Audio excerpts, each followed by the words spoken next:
Welcome back to Ask the Attorney. I'm Amy Rao Mohan along with Kevin Kennedy from the Kennedy Law Firm. We're going to take lots of questions, and we still have time to answer other questions if you call in 737 plus 737 7587. We've got Jim here, and Jim, I understand you've got a question for Kevin. Yeah, Kevin, I want you to know your daddy cut my hair up there in Clarksville. Oh, well, great, Jim. We're connected. I'm glad to hear that. I do know the family, but I know you're in the walking horse business. Yes, I represent the Tennessee Walking Horse Breeders and Exhibitors, and I've been in the horse business my entire life. Lots of horses, love them. He just showed me some pictures of cute miniature horses. Yep, have miniature horses too. I want to, Kevin, tell us about how the celebration has come on, and are you still involved in that? And any of this, what's your commentary on this soaring issue? Okay, I'll be glad to tell you about the Tennessee Walking Horse people are really some of the greatest people I've ever been associated with in my whole life. They love horses. The government, this is one of those things. Do you trust your government? Hello, come in. And the government puts up all kinds of signs in Shelbyville a few years ago to turn in the trainer. So the trainer has somebody working out there, but the government will pay $10,000 if you will turn in your trainer or owner for soaring. Wow. Well, so many people would take $10,000 and do anything. So I've always questioned the motives of the government. You know, soaring is wrong. Tennessee Walking Horse Breeders and Exhibitors, they condemn all soaring. Celebration condemns it. We don't need it. The best of the horses are still going to win. The best of the horses is still going to bring money. And this has created a tremendous animosity unnecessarily from the Department of Agriculture moving in on the Tennessee Walking. They give millions of dollars away over our career in charities. It's a great organization. All right, we've got William here. Hi, William. William, are you with us? All right, we may have lost William. We're going to go to May here on 5. Hi, May. Hi, how are you doing tonight? Great, Good. May. What can we do for you? Okay, about 5 years ago, I moved here and I bought a house. Okay, at the time I was not feeling very well. I was ill, and when we went to the closing, the title company wouldn't let me put my son's name on the house because he had some outstanding credit cards and stuff. So they let me put my daughter-in-law's name on the house. Well, that didn't work out very well, and now here it is 5 years later. My sister has passed away last month, and I don't have anybody else here. Okay, how can I get her name off my house? Well, once the name's placed on the deed, you're going to have her signature to remove her from the deed. And so, you know, that's one of those circumstances. Somebody gave you some bad advice because you knew that would ultimately bring to this day. So you're going to have to give her a certain amount of money. Now, can we get her off? Absolutely. How do you do it? You have a right to file a petition to sell the property, and you could buy her interest out. And I would probably try to get a lawyer or someone. If you can negotiate with her, she'll probably take her name off for a certain amount of money, but you're not going to get her name off unless you can negotiate that. Right. We've got, let's see, I think we lost Nancy, but we've got Kenneth here. Hi, Kenneth. Hey, how you doing? Great. Good. Kenneth, go ahead. Yes, I got a couple of questions, actually. I was awarded $150,000 from a certain health care from a lawsuit that we had. Great. We were supposed to receive 9 payments. We only got 3. How can I go back collecting the rest of the money?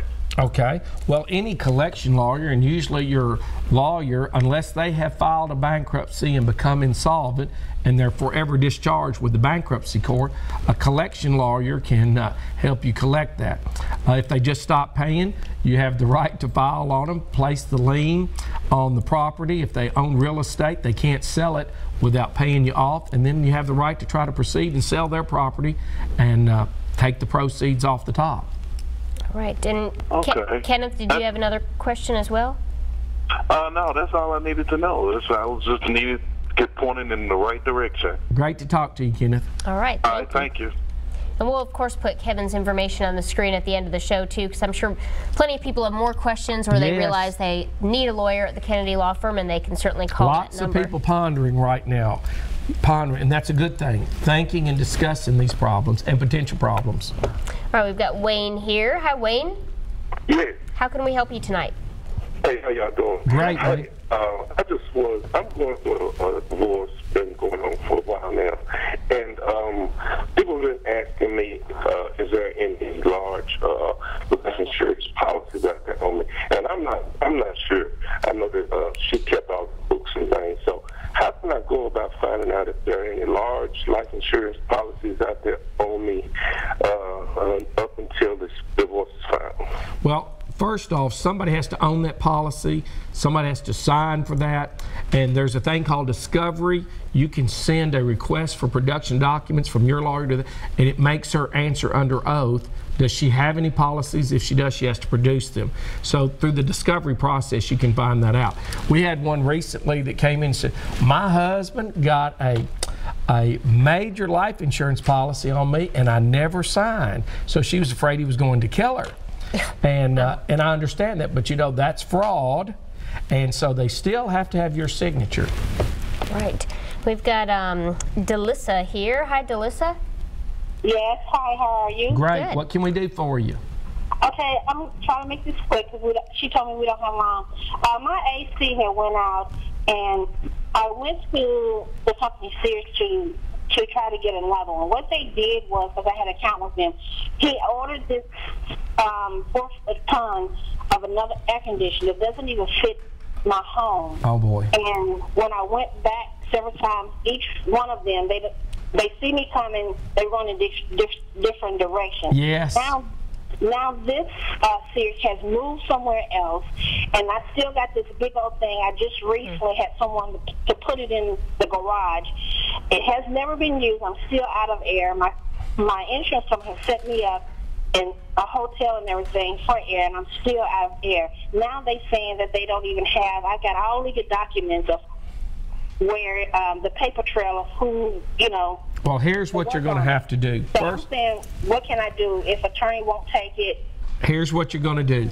You can file a complaint with the Better Business Bureau. You can file a complaint with Tennessee Consumer Affairs on them. If these people have just scammed you and beat you, you're under an obligation to mitigate your damages. You're going to have to get another company to come in there and fix your air, put another air unit in, and stretch out some finance payments and make them so you can operate. You can't live without your heating and air system.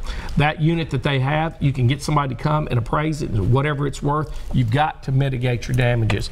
And if you can't get a lawyer to sue them, perhaps Tennessee Consumer Affairs can shut that business down and not let them have a license to do business. And without a lawyer, you can still file in general sessions, a small claims court. You sure can, as well. and you can get a judgment. Although, I guess their company, they're going to have a lawyer. They're so going to have a lawyer, but remember this, these fly-by-night companies can file bankruptcy, disappear, and you can get a judgment, but you still don't get any money. Yeah. All right, well, we've had lots of calls today, and of course we're going to put Kevin's information on the screen at the end, but really this is a great opportunity, one Thursday a month, to call into the show and get all types of advice, legal advice, and really any topic. Well, the truth is, you know, every time we take a break, Amy and I say we are constantly learning. You know, you keep going, keep growing, keep stretching. It makes a difference. Even this information, I can't emphasize it enough. You heard me say earlier in the broadcast, take care of your children. Take care of the people in your family, because they're not spending the time to listen and they can't comprehend. So you need to intervene and try to help protect them. All right, we'll be right back.